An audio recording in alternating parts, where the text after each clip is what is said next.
Thomas the Tank Engine and Fred.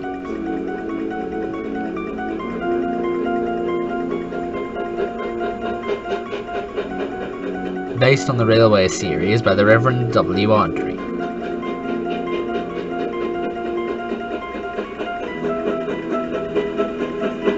Halloween in Anopha.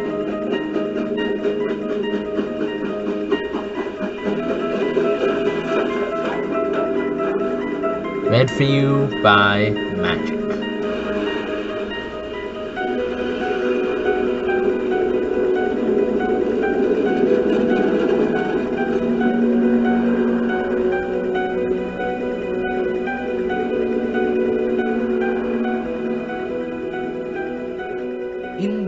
It's the end of October, and the trees of Sodor are wearing coats of bright red, yellow, and orange. Anopha is a small town with a big quarry near Farquhar. Thomas is working at the quarry with his friend Mavis, the diesel engine.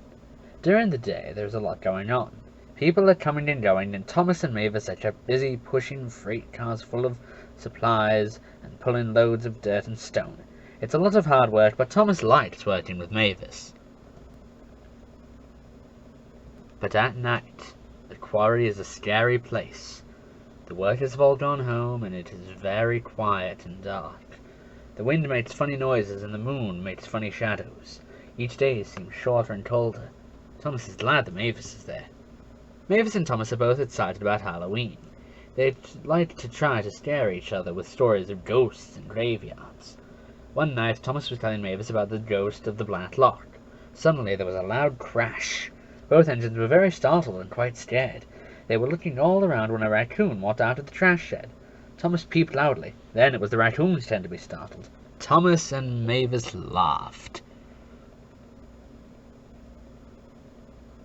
One morning, the quarry was especially busy. Everyone was working even harder than usual. Ropes were being hung from the trees around the quarry, and tables were being set up everywhere. And a large pile of wood was being centered in an even larger circle of stones. Just then, Thomas, the driver, hurried up. "Off we go, Thomas. We're going into Anopha to pick up an important special." "What are we picking up?" asked Thomas. "We have to get the children for the big Halloween party, and we don't want to be late." Thomas was very excited. He couldn't wait to see all of the children in their costumes. On his way into town, Thomas saw a black cat dart across the tracks and disappear into the bushes on the other side. "Thomas, did you know it is bad luck if a black cat crosses your tracks?" said his driver. "It's not my fault," peeped Thomas. "The cat didn't stop at the crossing signal." But suddenly Thomas seemed to be having bad luck. As soon as they pulled into Anopha, Thomas had to stop at a crossing so that Gordon could pass with the express. The train was long and Gordon was going slower than usual. Then Thomas had to stop again because someone had left some bags of leaves on the tracks. As his driver cleared them away, he grumbled, "Some older children think that Halloween is an excuse to do naughty, dangerous things." And when they finally reached the station, Thomas had to stop behind a big pile of hay, and he couldn't see any of the children who were in costume. To make matters worse, Thomas saw the black cat again. "Don't cross my path," Thomas peeped loudly. "I don't need any more bad luck." But his luck did not improve. Although Thomas could hear lots of laughter and voices, he couldn't see anything going on around him. "This is terrible," he complained. "I cannot see a thing." "No time to chat, Thomas," answered his driver. "We have to get back to the quarry, and fast." On the way back to the quarry, Thomas had to stop at another signal. This time it was Bertie who went sailing by.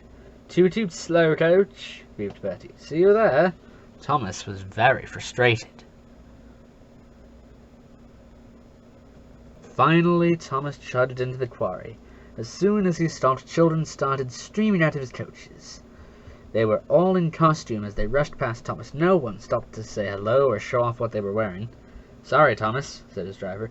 "We're a bit late and the children have to hurry up to line up for the costume parade, but we are in perfect spot to see everyone walk by." Sure enough, soon princesses and ghosts, goblins and pirates, witches and clowns started walking past. Every costume got a round of applause.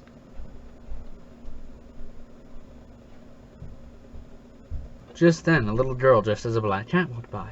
"Oh no!" cried Thomas. "Not more bad luck!" But as he was watching the cat go by, he heard a particularly big round of applause and lots of laughter. "What did I miss? What did I miss?" peeped Thomas, but there was no one left to answer. Everyone had moved away. The Halloween party was in full swing. Thomas looked around. There were people in costume everywhere, bobbing for apples, having their faces painted, drawing pictures. Thomas wished he could bob for apples. He pulled up to Mavis. "Mavis, did you see the last costume? I missed it."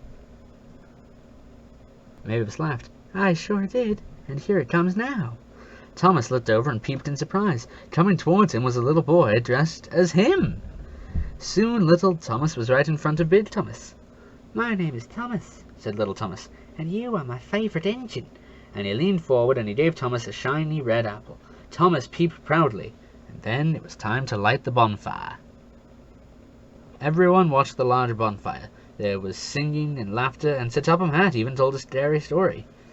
"Next year, I would like to dress up," whispered Thomas. "I think you should dress up as Sir Topham Hatt," teased Mavis. Thomas and Mavis both laughed and laughed.